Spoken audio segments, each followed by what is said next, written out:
السلام عليكم ورحمة الله وبركاته. اللهم صل وسلم وبارك على سيدنا محمد وعلى آله وصحبه وسلم.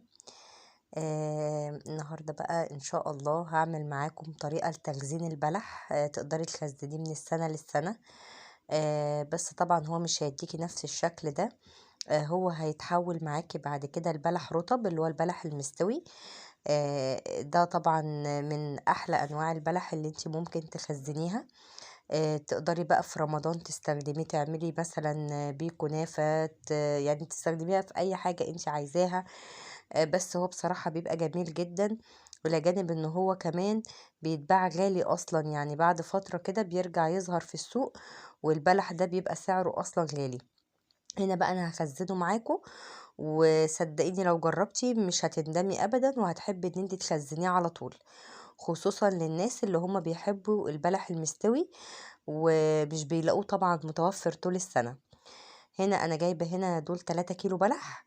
انا هنا جبتهم ووريتكم طبعا من اول ما اشتريته وهو في الكيس. هنا بقى انا حطيته في طبق في الحوض، وهبدأ بقى ان انا انزل بقى عليه مية كتير واغسله اكتر من غسلة. البلح ده انا منقياه بالواحدة، يعني هو مش متعبي.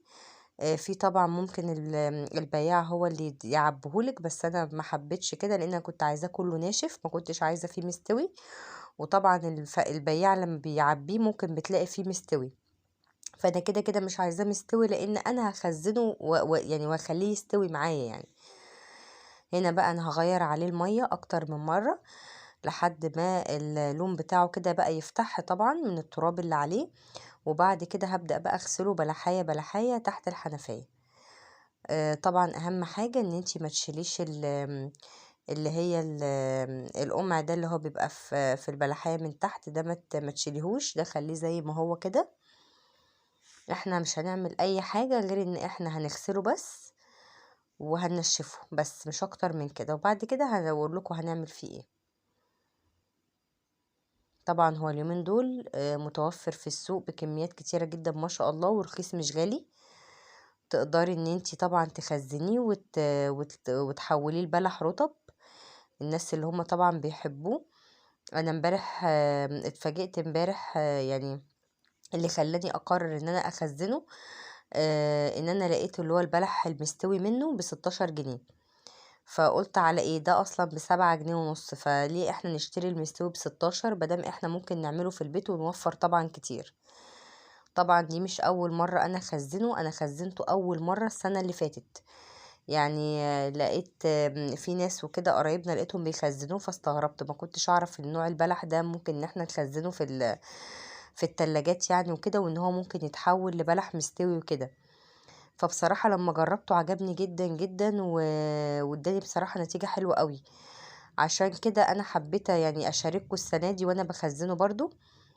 بس انا هنا جايبة 3 كيلو مبدئيا، قلت اخزنه معاكم وانا بعد كده انا بقى هجيب واكمل يعني. هنا بقى انا غسلت البلح كويس ونشفته بفوطة. اهم حاجة ان انتي تنشفيه، ما ينفعش تخزنيه من غير ما تنشفيه كويس. هبدأ بقى بعد كده ان انا اجيب الاكياس وتعبي بقى الكمية اللي انتي محتاجاها. انا طبعا مش هعبي كتير لان انا بعمله يعني اكياس معقولة كده صغيرة، ما بعملش اكياس كبيرة على قد الاستخدام. ساعات ممكن اعمل بيه كنافة في رمضان، يعني بصراحة بطلعه لأي حاجة، يعني بيبقى حلو جدا.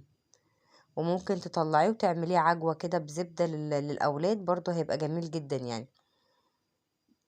أكنك بالظبط شارية بلح مستوي، هو أساسا يعني يعتبر انت بتحوليه من ناشف لمستوي، فتقدري بقى تستخدميه زي ما انت عاوزة. هنا أنا اكتفيت كده بالكمية دي.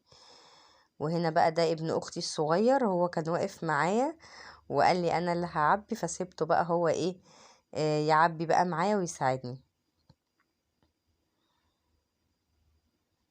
طبعا انت هاتي الكمية اللي انت محتاجاها وبس. انا طبعا زي ما قلت لكم انا بدأت معاكم هنا ب3 كيلو، كمان ما عملتهمش كلهم، كمان انا كنت شايله حبه كده منهم للولاد ياكلوه بس، والباقي شيلته. وكده كده انا عارفه ان انا لما اجيب تاني هخزن يعني، فانا بس حبيت اوريكم اول كميه انا خزنتها.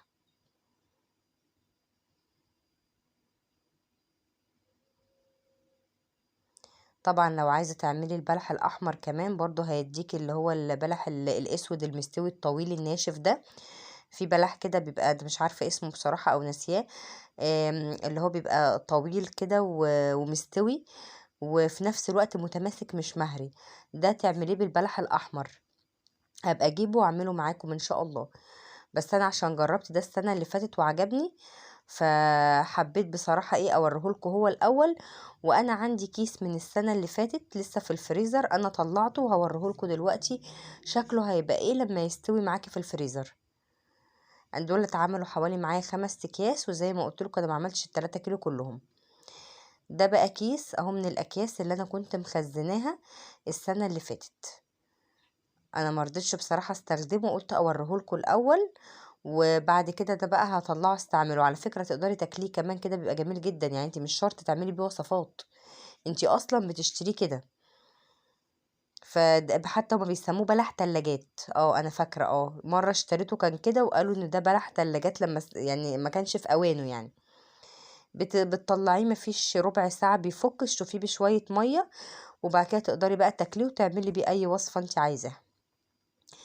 اتمنى بقى ان وصفة النهاردة تكون عجبتكم وان الطريقة تكون سهلة وبسيطة، واتمنى لو عجبتك الطريقة تشتركي في القناة وتفعلي الجرس عشان يوصلك كل جديد. السلام عليكم.